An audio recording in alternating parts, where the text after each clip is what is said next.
those two. Good evening, everyone.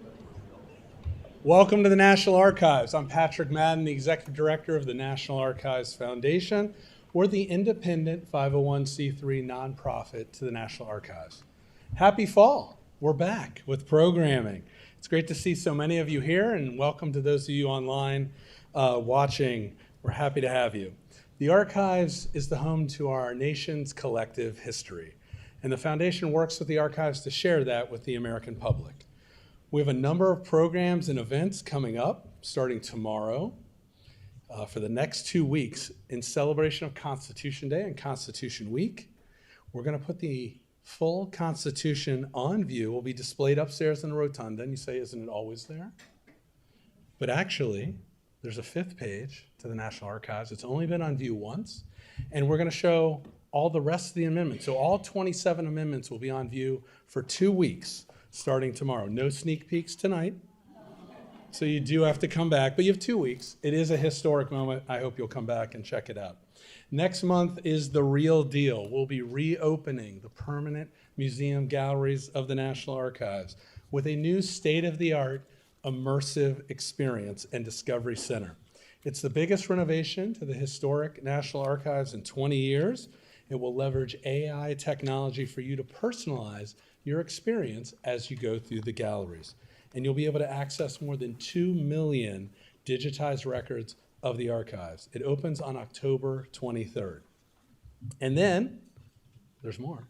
On November 11th, in honor of Veterans Day and the 250th anniversary of our armed forces, join the Archives Foundation for the national theatrical premiere of the film Apocalypse 45, a documentary by Eric Nelson that showcases the harrowing final year of World War II, told through the personal accounts of 24 men, never before seen footage from the National Archives holdings.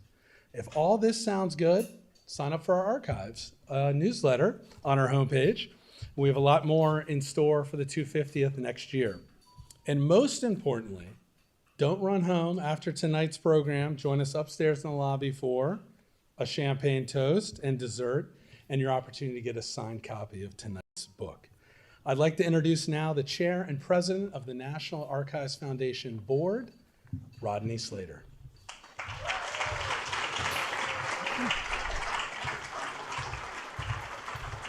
Thank you.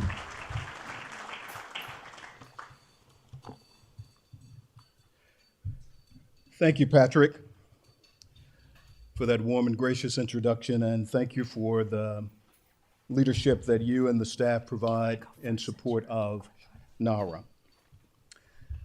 We actually have many members of our board here, and I'd just like to acknowledge them because we are here for a board meeting along with the opportunity to salute and to support one of our own. So with those board members, just please raise your hands. We're basically all right here.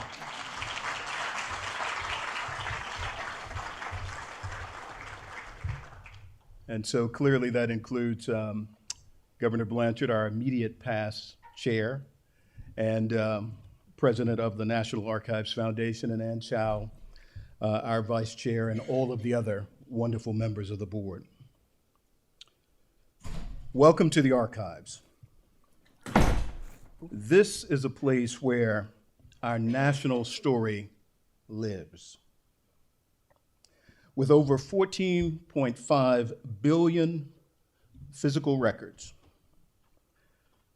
at over 40 sites across the nation, there are countless stories waiting to be discovered. For many of you, these stories include stories about your own families. Through military personnel files, census logs, immigration records, and other documentation. And that gets me to the reason for tonight's gathering. Our program tonight will dive into one of those thrilling and exciting and invigorating family stories. One that was carefully researched with a profound personal connection. I am pleased to welcome and to celebrate with all of you A'Lelia Bundles.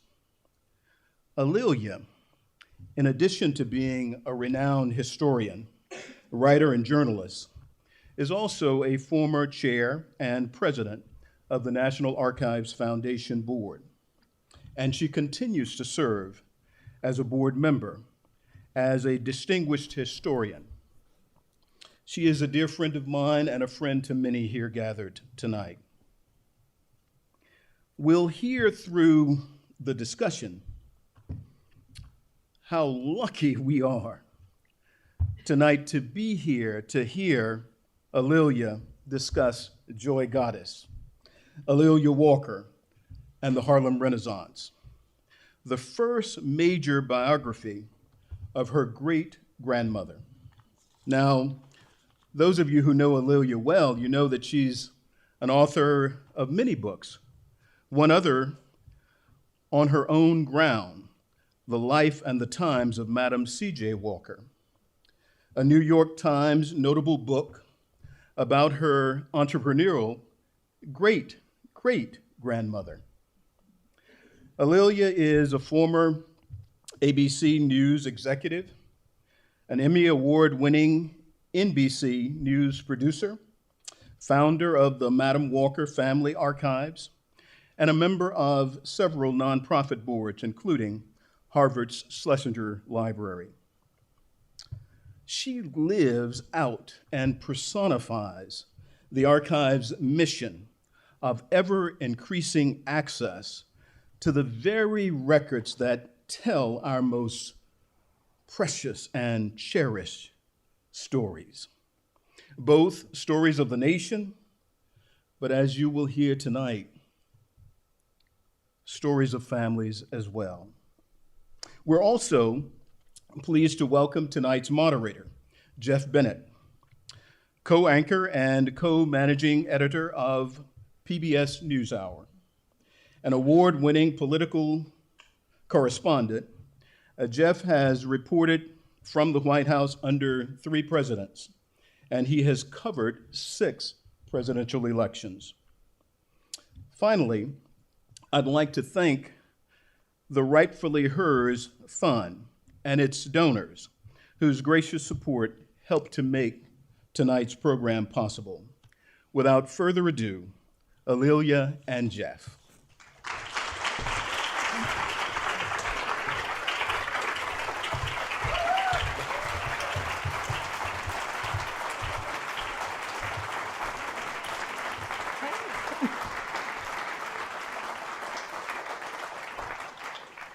Good evening, everyone. It is such a privilege and a real pleasure to be in conversation. It's a pleasure. Yeah. We've known each other a very long time. You want to tell them how?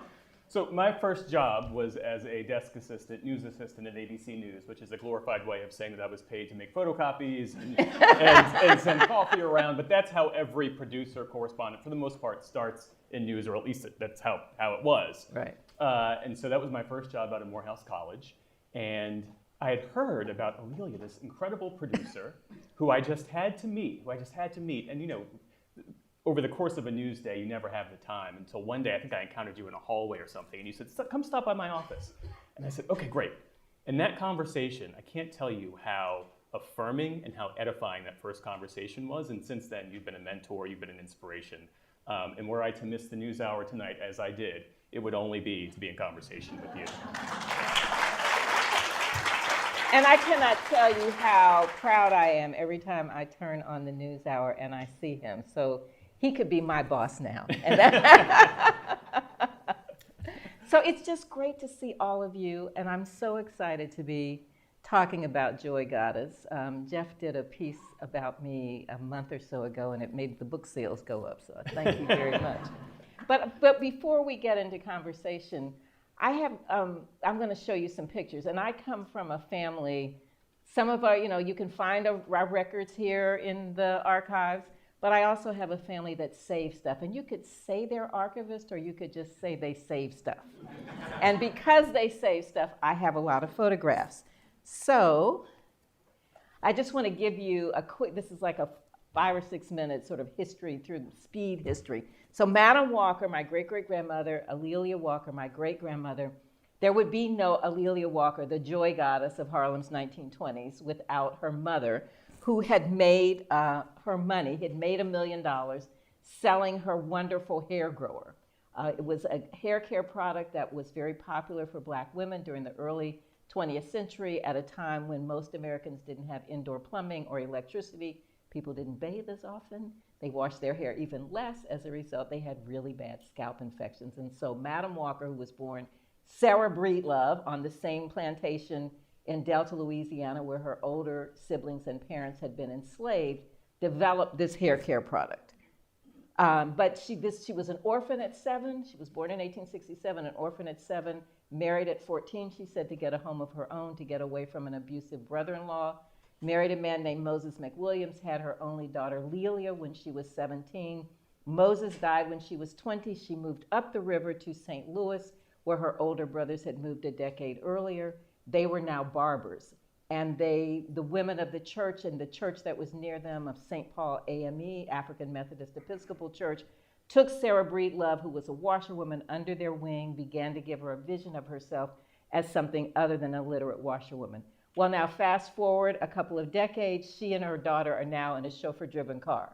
After she had developed this hair care product, she trained thousands of women around the United States and was becoming very prosperous. They're in front of her home in Indianapolis, where she settled in 1910. In 1913, her daughter persuaded her that they needed to have a presence in Harlem, and they bought 2 townhouses and combined them.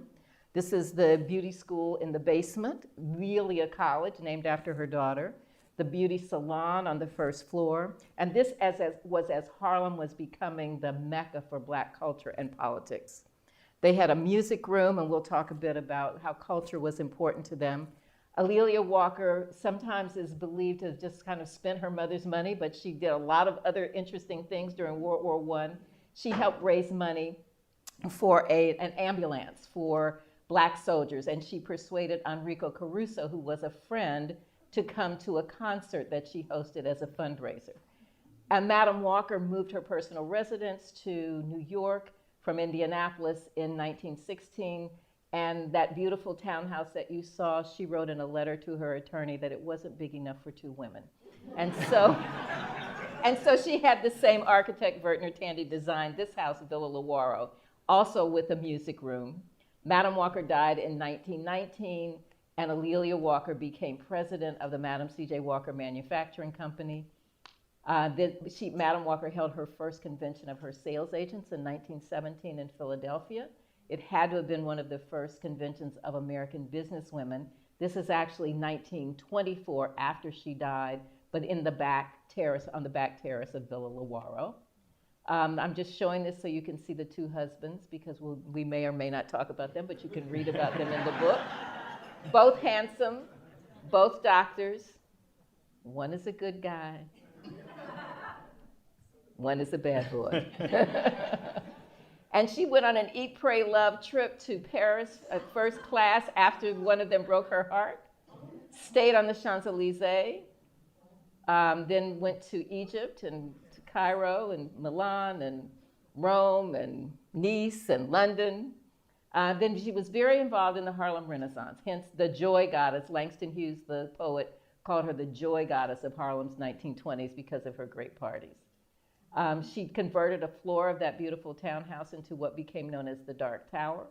This is the original invitation. It opened in October 1927. I told you my family saved stuff. So I have this original invitation. And then the menu from the Dark Tower, and my favorite item on the menu is Alelia Walker iced tea. It was Prohibition, so I don't know what was in. Say no more. Say no more. Though earlier at the board dinner, we had bee's knees. I could only do like 3 sips because that was really strong. Yeah. These are some books that were in my house when I was growing up. Jean Toomer's Cane, Countee Cullen's Color, Langston Hughes' The Weary Blues. Just more pictures of Alelia. She was actually kind of a muse. A lot of sculptors and photographers and painters created her image. Here she is in the music room at Villa Lawaro. I just like this because it shows her with her friends having a good time. And at her funeral in August 1931, people were lined up for a couple of days. A'Lelia Walker, 1885 to 1931. Okay. Wow. That's phenomenal. How many minutes? That was pretty Well, let's pick up there. I mean, there's wealthy, and then there's Walker wealthy. How were they perceived at the time? So at the time, when Madam Walker died, but her homes and the value of her business was worth $1 million. In about 1913 or so, she was starting to make $1,000 a month. Well, the average white male worker was making $1,200 a year. So she was, if you translate that $1,000 into today's dollars. So they were really doing quite well. Wow. So you are uniquely positioned to tell this story, not just as the great-granddaughter of Madam C.J. Walker, but also as a writer, a biographer, a journalist. When did you know that this would be your life's work, chronicling these amazing, trailblazing Black women?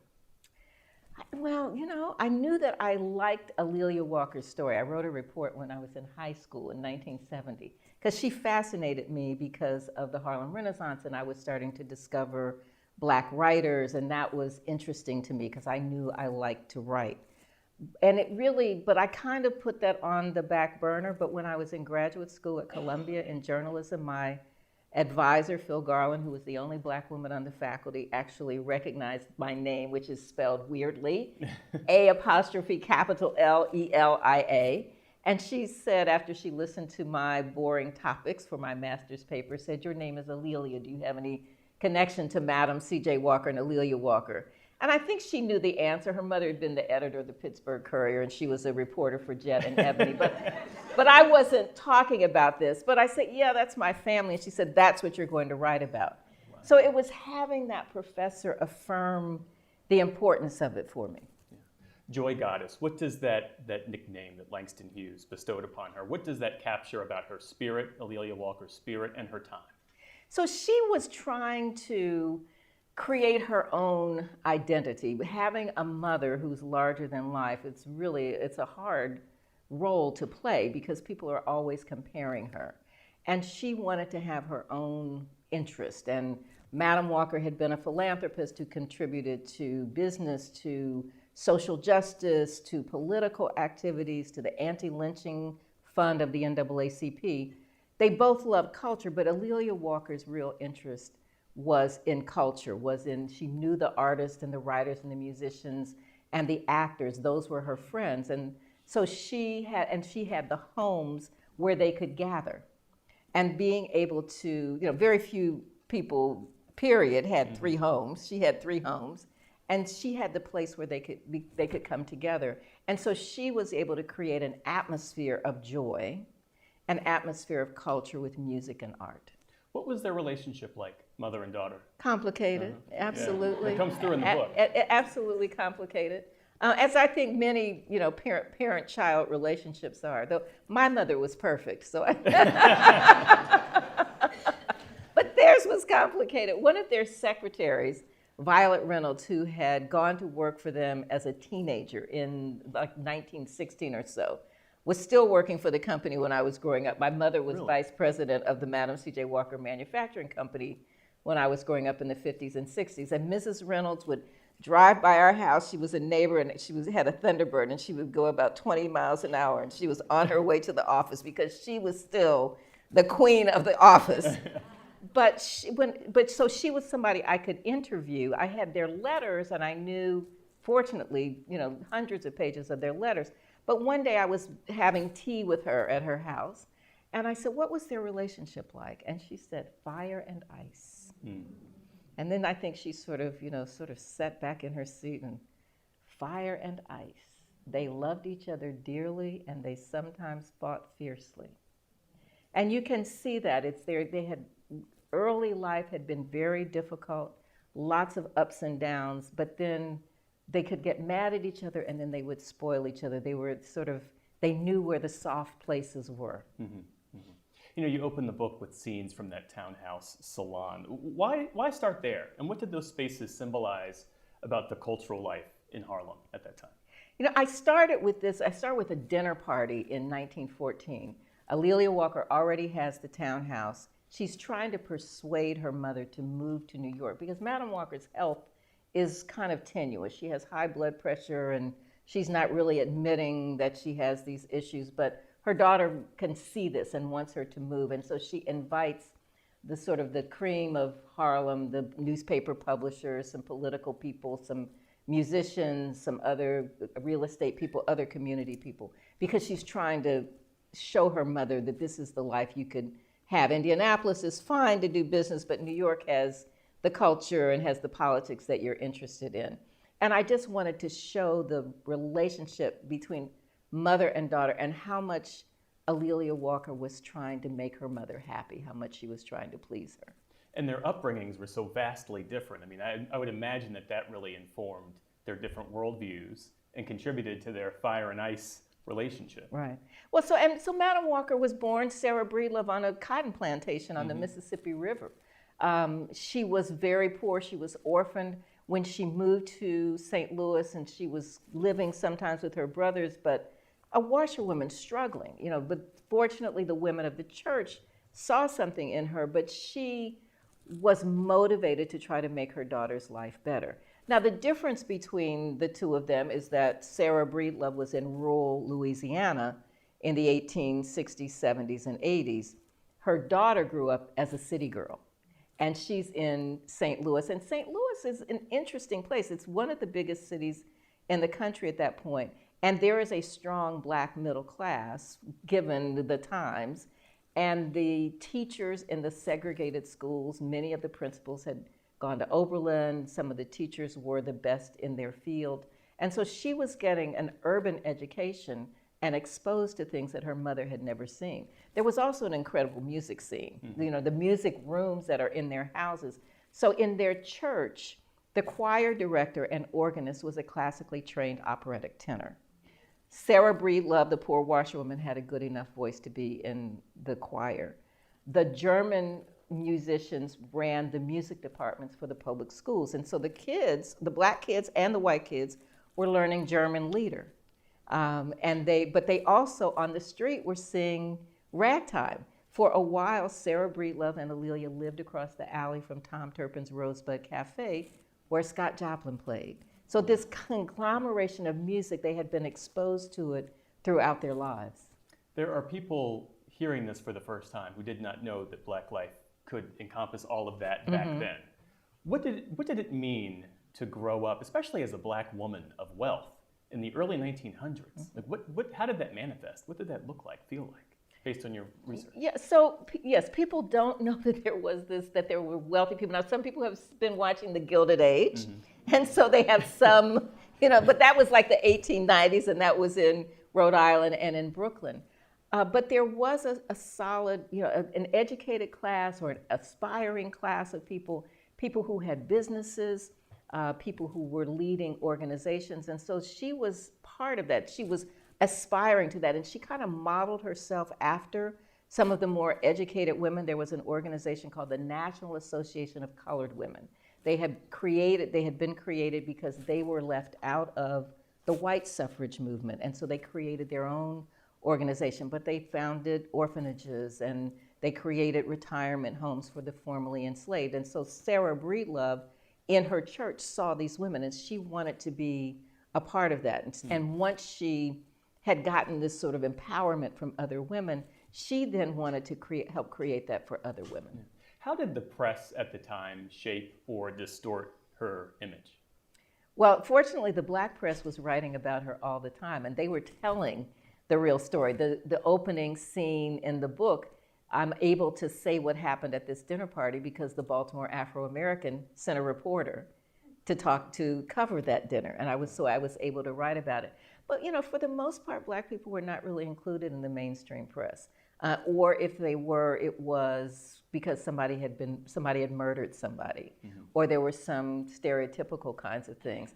Every now and then, there were some papers that would have news of the colored folk, and they would have a Black reporter who wrote about what happened in the churches. But for the most part, if not for the Black press, our stories would not be told.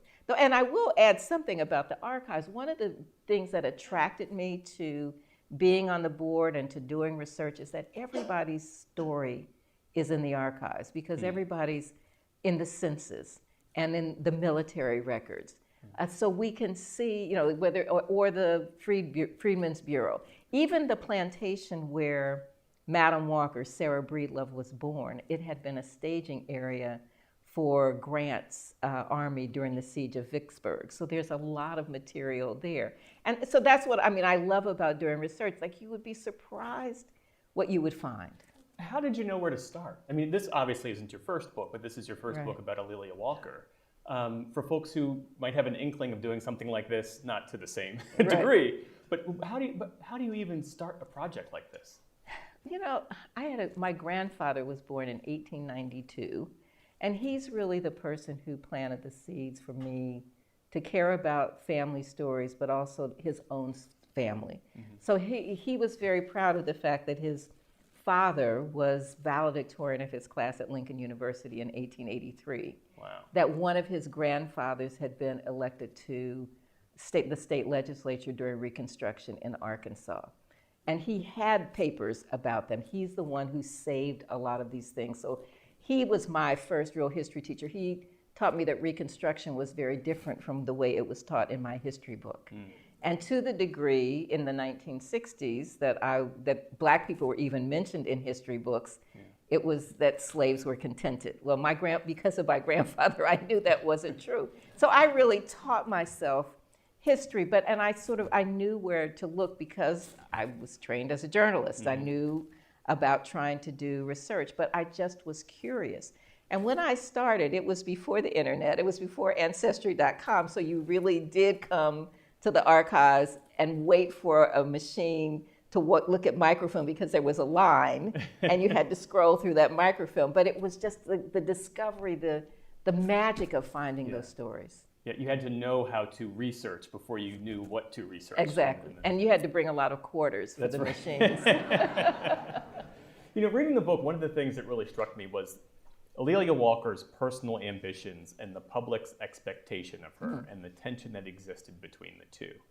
When you were doing your research on that issue in particular, what resonated with you?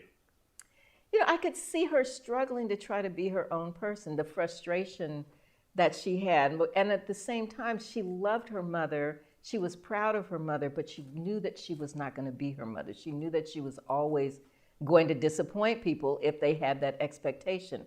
And so in some ways, she was like, okay, that's fine, I will do. She had some great ideas for marketing. She did those things. But there's a point, she had a stroke. And I think that was a real turning point for her. She fully recovered. But I think she could say, look, I'm going to have to do my own thing. And part of doing her own thing was to create this amazing cultural salon where people could come together. And because she traveled internationally, she now had an international circle of friends.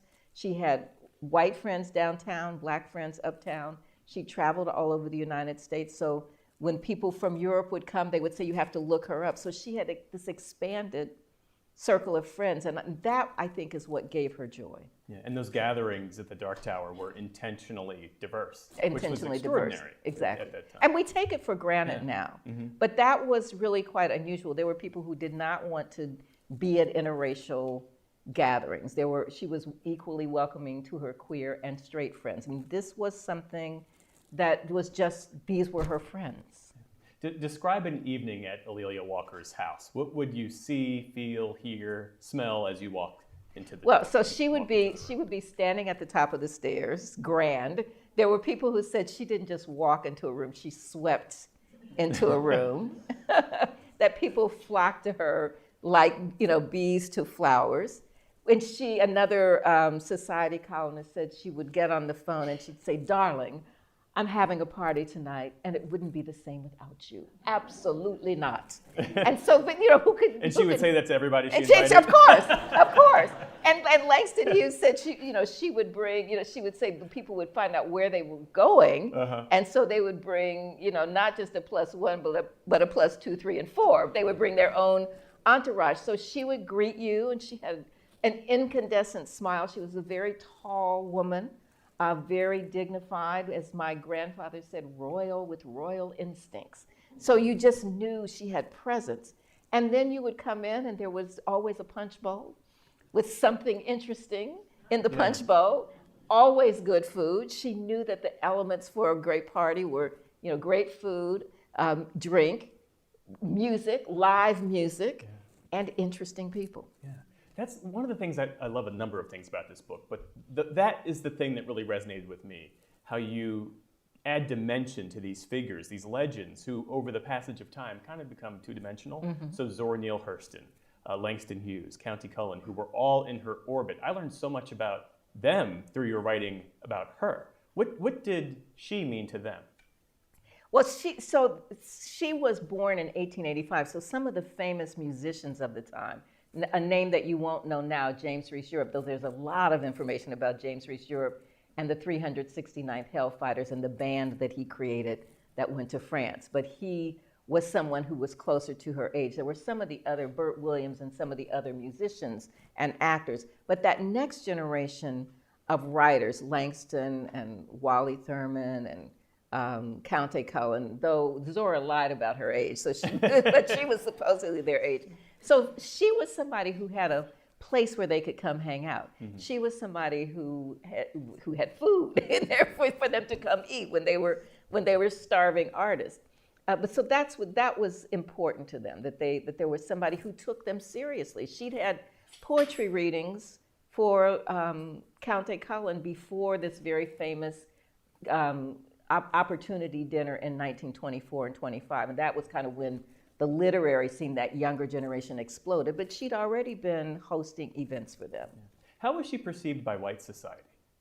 So it depends on what part. It depends on what part. But the folks who were not invited to the folks who were not to the parties. So there are a couple of different interpretations. So Carl Van Vechten, who is a very controversial figure of the time, he had been a music critic for the New York Times. He was very interested and fascinated by Black culture, and he helped the careers of people like Langston Hughes, and so they became friends. But he was still very controversial because of a book that he wrote. But they were good friends, and there were other people who were interested in meeting African Americans and being part of the culture. There were some people who just wanted nothing to do with Black people. When she went to Europe, that was a really new experience for her. When she was in first class on the SS Paris, the best ship of the time, she made lots of friends with Europeans who were there and had dinner once she got there with some of the people that she'd befriended. But there was a Vanderbilt on the ship who talked to a French reporter who really was quite insulting to her. So she got, she felt both things. Why do you think her role in making Harlem a cultural capital and her influence in the Harlem Renaissance is so often overlooked? Is it because other people haven't done the research that you've done and haven't written the books, or what? Yeah, I think some of it is people haven't done the research. I'm really fortunate that my family saved stuff and that Madam Walker's C-suite executive team saved records, and so I have letters that weren't available when some of the major Harlem Renaissance histories were being written in the 1980s. I also think there's a new, younger generation, especially of women historians, who are re-examining the role of women during that era, and so we're starting, for the last decade or two, you've seen biographies about them, and so I think this is the moment when these stories are being told, though they hadn't been told before. Was A'Lelia Walker, was she consciously curating a moment or a movement, or did it just happen organically? Just by virtue of the fact that she had these homes, she had this money, she had these spaces, and these incredible folks just happened to be her friends?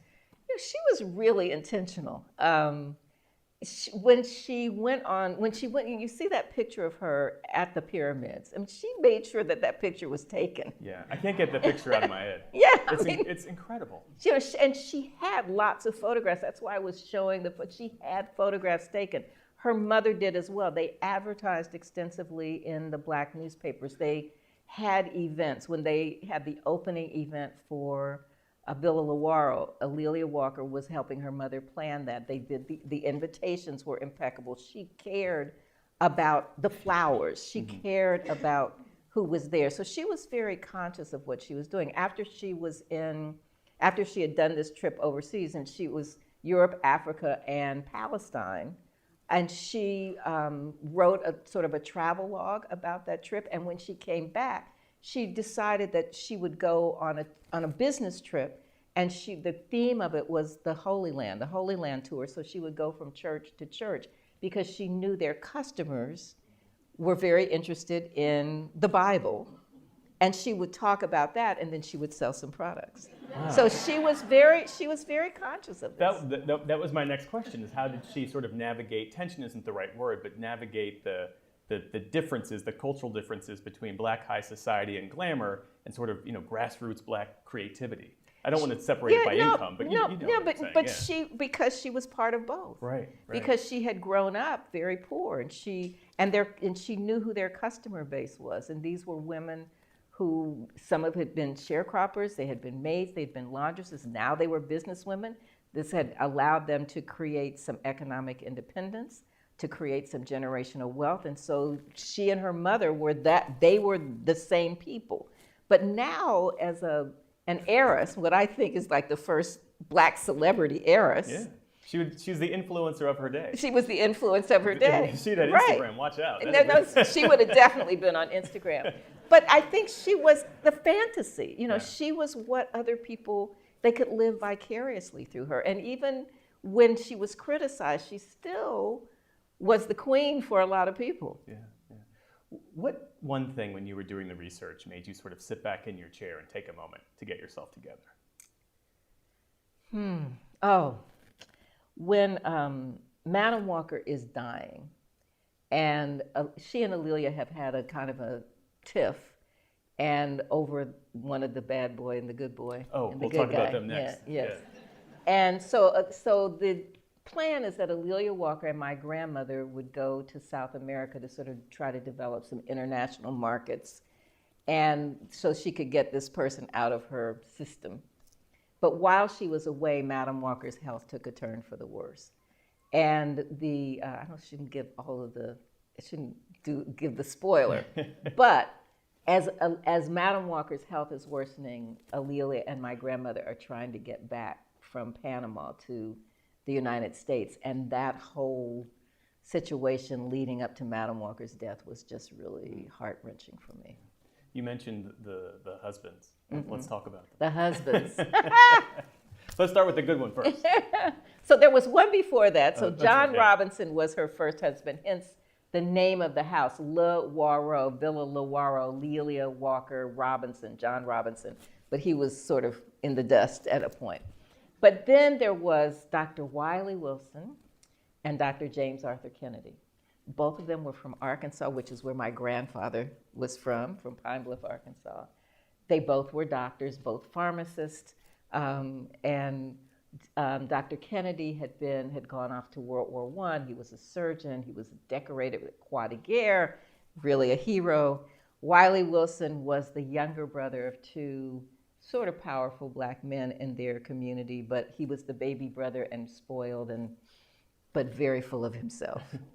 And Madam Walker knew which one she liked best. We're going to chat for about another 5 minutes, and then we're going to open the floor to your questions. So we have friends on either side of the room here with microphones. So if you have a question that you'd like to ask to Alelia, please find your way to the either side of the room. In the meantime, you write that Alelia Walker embodied joy as an act of resistance, and that's something that people have been talking about recently. What did that mean for her, especially in that moment in American history? Well, some of it was just this idea of her health, that she, having had a stroke, she now wanted to live her life. But I think that period of time, we think of the Harlem Renaissance. Some people think of the Harlem Renaissance as the Cotton Club and rent parties. Well, that's part of it. But there also was this incredible community with the Great Migration. People were gathering in Harlem, and there was a strong Black middle class of business owners, of accomplished artists, of musicians, of people who were just creating their own space And they were doing it in part because they liked each other, like being with each other, but they were also doing it because they were excluded from other parts of American life.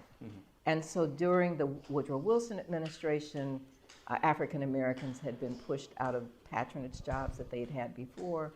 The black soldiers had gone to France and conducted themselves admirably, but when they came back during the summer of 1919, it was called the Red Summer because of all of the massacres and riots and lynchings that happened. And then the Tulsa massacre happened in 1921. So these are some really difficult moments that Black Americans are facing, and yet in Harlem, it's a bit of an oasis, and that's what the joy that she's creating. Yeah. I mean, all of that speaks to the fragility of Black wealth in this country in particular, and in many ways, Black life. You know, people so often misunderstood A'Lelia Walker as someone who was all too happy to spend the money her mother made, but your book really complicates that narrative. Right. Was that intentional for you? Oh, absolutely, because I knew that the narrative of her was basically that she was a dilettante, and you know, as one historian said, she spent the 20s playing bridge. Now, she liked bridge. I've never learned to play bridge. Bridge is not easy, No. but she also liked poker. Yeah. You know? Yeah. But I wanted to show that she had more dimensions, and she did enjoy spending the money, and her mother enjoyed spending the money on her. So that was part of it. Like, we have it, and we're setting an example or enjoying ourselves. But I did want to complicate that. I wanted to show that she was a person who, you know, both had flaws and had attributes, and like anybody else. What were her particular challenges? Just being overshadowed by her mother. But in her early life, she had, Madam Walker, Sarah Breedlove, the washerwoman, had worked so hard to make sure her daughter's life was going to be better. But she had, at one point, when A'Lelia was 9, married somebody who was just a real horrible person. And so where I was able to find her school records, her attendance records in St. Louis Elementary School, she had perfect attendance, and then she didn't. And I have to think that that was a moment when there was a lot of turmoil. And that meant that where some of her peers were going on to Sumner High School, which was the Black high school in the Midwest, she wasn't prepared because she had had this disruption in her life. And I think that kind of, you know, pain and trauma early in her life kind of informed some of the things that happened later. Yeah, because what are the costs of holding joy in a world that was really focused on limiting her growth? Right. Well, joy is ironic. I mean, the title Joy Goddess, I couldn't resist the title because how can you resist a title like Joy Goddess? But Especially when Langston Hughes gave you the Especially when nickname. Langston Hughes does that. But I also, you know, was aware that there were a lot of parts of her life that were not joyful, that she struggled, that the marriages were difficult, that she had health difficulties, that she knew that she couldn't live up to what other people expected of her. Yeah. Do we have any questions from the room? Yes, right here. There's someone with a microphone coming to you. Hi, Gail. Oh, hello, dear. Listen, did she leave a will? Yes, And yes. who was the recipient on the will? So did A'Lelia Walker leave a will? Yes, A'Lelia Walker left a will. And my grandmother inherited the jewelry and the townhouse and a lot of the stuff that came, the clothes, the furniture. So of those things. And then she divided up her stock half and half between my grandmother and F.B. Ransom, who was Madam Walker's attorney. Well, what were the financial realities she faced during the Great Depression? What did that look like? So A'Lelia Walker opened the Dark Tower October 1927, and it was, you know, people were coming, and it was very popular. And she was ready to have the 3rd anniversary in October 1929. They had the 3rd, and the Thursday before the 3rd anniversary was that Black Thursday. They had this anniversary on Sunday, and Tuesday was Black Tuesday. So you could immediately see the panic that was happening downtown. But it wasn't so much having an immediate impact on people in Harlem because not a lot of people in Harlem own stock. But slowly, like a tsunami, people began to be affected. And by 1930, there were bread lines. Wow, that's extraordinary. Any other questions? I see a raised hand here, gentleman in the blue shirt. All right, I'm just going to take a picture of you all. You know what we should do? We should get a selfie. And I'm going to at the let end, Jeff yeah. do that because I'm really bad at selfies. But I see my friends who are famous do that, and so I'm. Yes, sir. My question was that I think at one point in the early conversation you talked about making $1,000 a month, and I think white men were making $1,200 a year or something like that. So, was there some backlash? I know about Tulsa and Wilmington and a lot of other things. How was she insulated, or how did this adversely impact her? Yeah, so in Indianapolis, I think when the bank started seeing that she was taking in so much money every day, that they started giving her a line of credit. But that was a specific situation. When she traveled, she certainly faced Jim Crow. She was made to move into the segregated cars. The black Pullman porters and red caps tried to insulate her from that. They would sort of shield her off from some of the worst things. But she absolutely experienced that kind of segregation. When she was getting ready to buy the property in Irvington, New York, which was one of the wealthiest communities in America, there was sort of a shadow purchase. And there was a New York Times Magazine article in November of 1917 when the house was being built.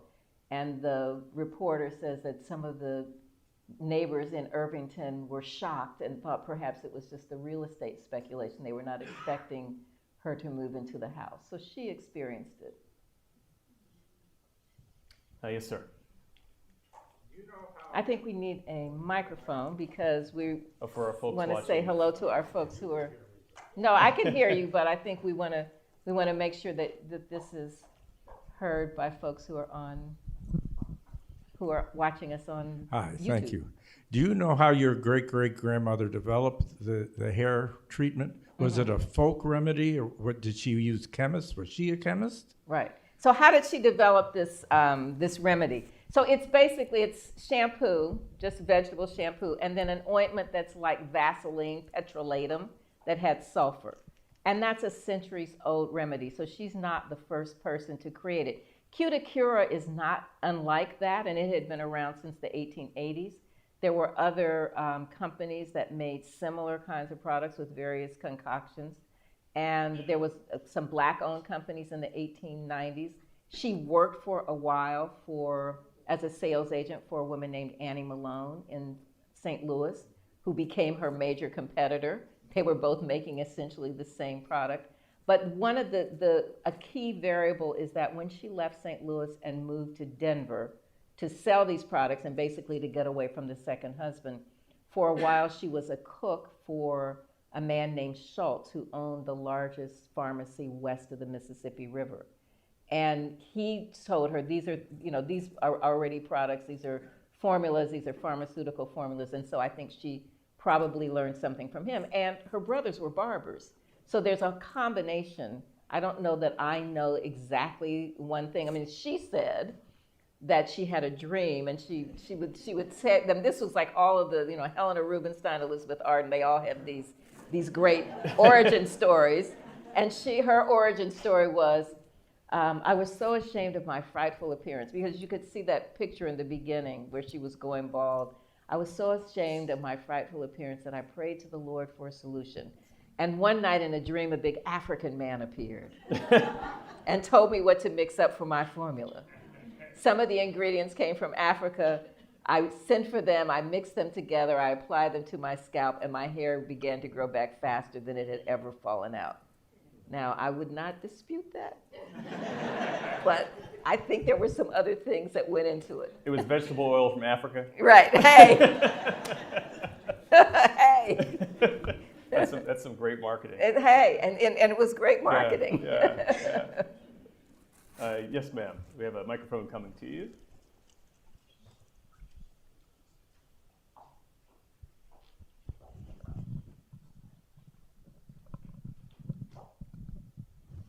Oh, that went all the way down. Hello, thanks so much for the stories. It's really touching and resonates with me. I have a question. As you were doing your research, was there an aspect of the story you felt like never got revealed? Something that was missing in the story for you, or like a piece that just you couldn't find somewhere?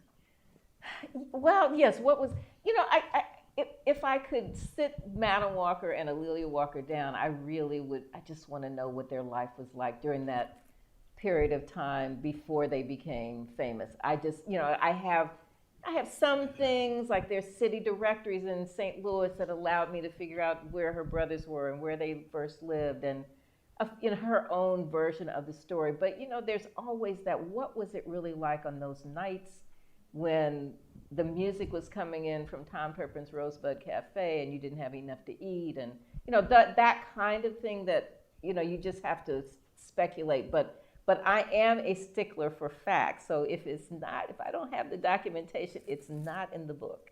And for people who care about citations, there are a lot of them at the end of the book. That's terrific. What do you hope readers take away from her example, A'Lelia Walker's example? I want them to see a person who was creating joy for other people, who really loved culture, who had an amazing personality, but who also struggled sometimes to find her own way, which I think is kind of like most people.